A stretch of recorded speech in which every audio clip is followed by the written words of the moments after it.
It's impossible to discuss marriage without discussing finances. So in this video, we are going to go over some important financial considerations for getting married. So in 2019, the average cost for a wedding was $28,000. In 2020, given the chaos that was wreaking havoc across the world, the cost dropped to $20,000 as people decided to cut their guest list or make their events smaller. But in 2021, the cost began to creep up again to $22,000 in the United States, and we expect it to continue to go up. Now, when it comes to getting married, there are many costs to consider, and we are going to throw it back to a piece of advice that I had given in another video where we discussed finances, and that is bringing it right back to the concept of budgeting. Budgeting is an extremely powerful tool and skill to have, and something that I advise people to get into even before they get married, just so they're in the habit.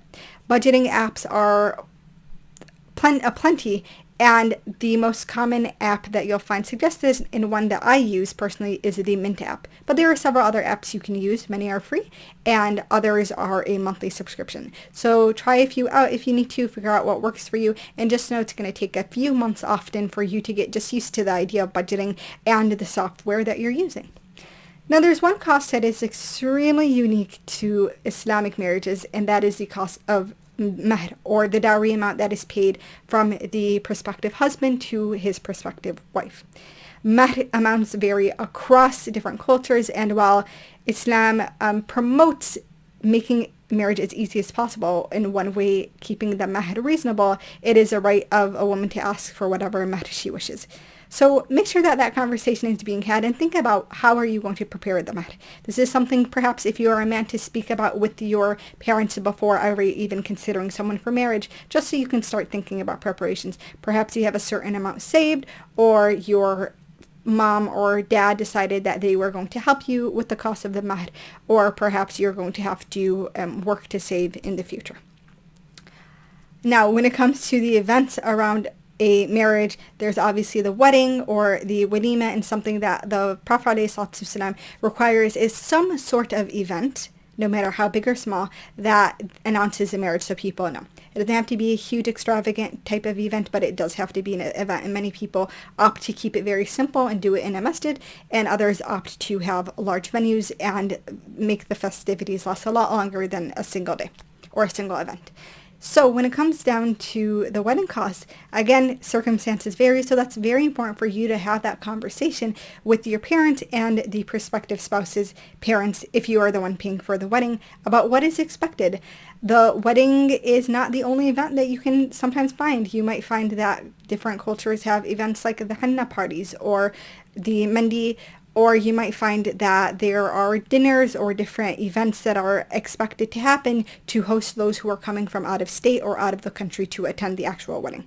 Again, these are conversations to have with your family so that you are financially prepared and you are trying to prevent going into debt as much as you can when it comes to these events. After the festivities are over, alhamdulillah, you are not done thinking about financial preparations. Obviously, you're going to need a place to live. Now, let's assume that you were previously living with your parents and you are now going to be moving into a new living space. What is that living space going to be? Are you going to be moving into an apartment or a home that you pay rent on? Are you someone who already owned a home, or perhaps your spouse owned a home and so you are going to be moving into that? When it comes to moving into a home, especially one that you hadn't lived in before, there is an expense that we often forget, but it's probably one of the largest and newest expenses you're going to have as a new spouse, and that is the expense of furnishing the area.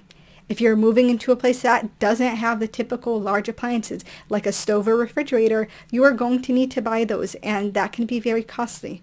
Oftentimes, other people will help with that cost, perhaps with financial wedding gifts or buying appliances as gifts themselves, but it's something to definitely consider and budget out.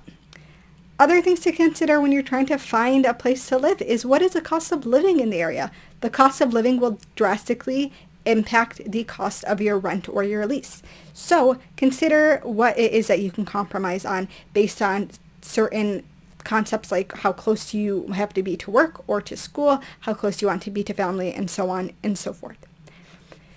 There is a common idea that it is the husband's financial responsibility to cover the cost of his living costs of his wife, meaning shelter, food, and clothing. But ultimately, we find that many couples actually split costs based on different incomes, or perhaps someone's in school at the time, or perhaps it is just something out of the goodness of the wife's heart. She wants to support her home in that way and is able to do so. If that is the case, ensure that you're having a conversation with it. It is completely up to the couple as regards to whether they want to do that or not. And just make sure that you know what the boundaries are and that they're very clear boundaries, especially considering that this is a right that the woman has and she is deciding to waive that right for whatever reason. So I hope that these different concepts and ideas are things that you really give thought to try to make your marriage experience as easy and hopefully financially responsible as possible.